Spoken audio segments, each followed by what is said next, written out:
Hello again. Now let's go into the hierarchical test and linear regression. And so this is part 4 of the assignment for week 5 for linear regression. We're going to do hierarchical now. Okay, hierarchical is an interesting one in that it takes into account what's called a covariate. And what that means is that if you're looking at your independent variables, you're looking at predictors of the outcome, your dependent variable.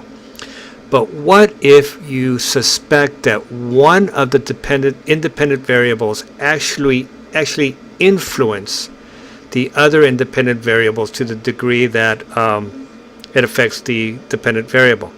So let me see if we give you another example.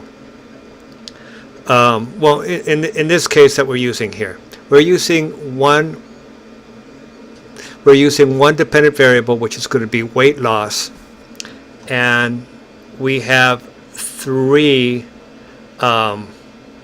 independent variables. In this case, we're going to be using minutes sitting, and hours exercising, and calories reduction. So let me get out of here and go back to where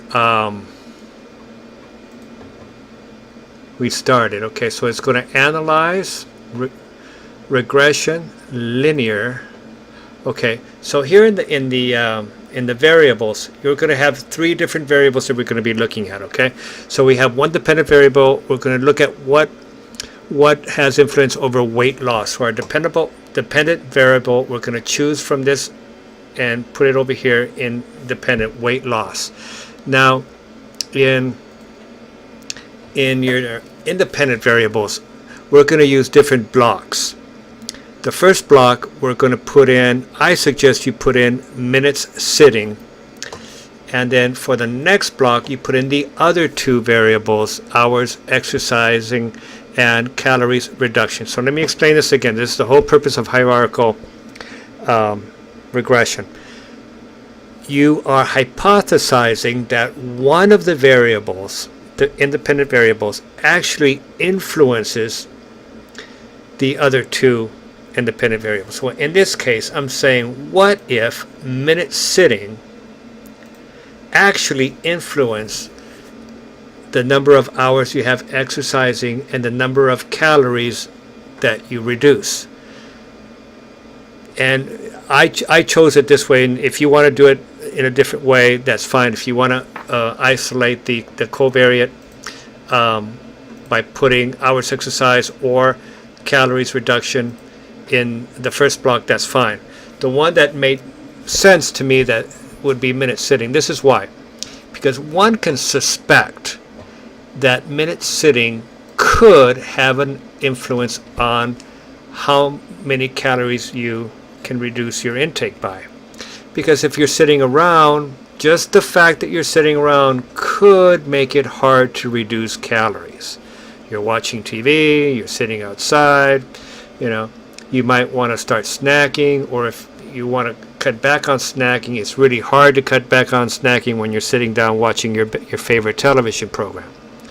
Also, if you sit down a lot, you may not want to get up to exercise. All right, so the number of minutes that you have sitting down might influence how many minutes of exercise you want to get going and doing. So the opposite of sitting down is you're standing up, right? So if you're in a job where you're standing up and you don't sit down as much, you might be more inclined to do exercise. So again, if you suspect that one of the factors, one of the independent variables might influence the other independent variables as you analyze them in their contribution to weight loss, the dependent variable, then you would use a hierarchical test in this case. Okay, so again, I put weight loss up here as dependent. And in my first one, the one that I suspect might be influencing the other 2 independent variables, I put in block 1. The other variables we're putting in 2. So that one, we're controlling for that one variable. And then we're going to see what it looks like with and without it. Okay, that makes sense. So in statistics, we're going to click all these guys off. Model fit, R-squared, descriptives, partial and part correlations, diagnostics, case-wide. Okay. We're going to assume that a lot of these tests are normal. They meet the criteria, the assumptions for the test, so that we can get right down to the nitty-gritty. Okay.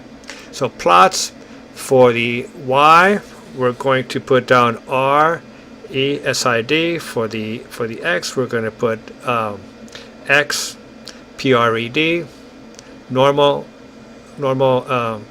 probability plot. Hit OK. Let's see. I don't think we're going to do anything here. Okay, we can do cooks if you want. And I think we did everything, right? Yeah. Okay. All right. So let's run it. See what happens. Now there's a great deal of information here. A lot of it goes into testing it for to see if it fits the model. But let's focus in on this so that you can see what's going on here. The numbers that we want to look at here is the R-square and the R-square change.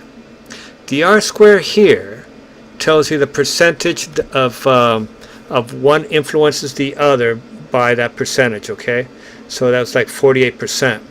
That's with all three variables, all three independent variables. So this one with the change, R-square change, is when you remove the sitting, is there much of a change? So look through your resources, look around, and tell me if this change is one where you could say the one factor that we controlled for made a difference. And then of course look at the significance here. Okay, so take a stab at it. There's a lot here that we reviewed before, and a lot of stuff that we're frankly glossing over. We're assuming that all the other conditions have been met. This is the meat of this analysis, the difference between all of them together and the one where we eliminate the control, and that gives you an idea of how much that control influenced the relationship between the other two independent variables and the dependent variable. So hopefully that'll give you a good head start, and you can do this analysis in your for your assignment for week 5. Okay, thank you. Bye bye.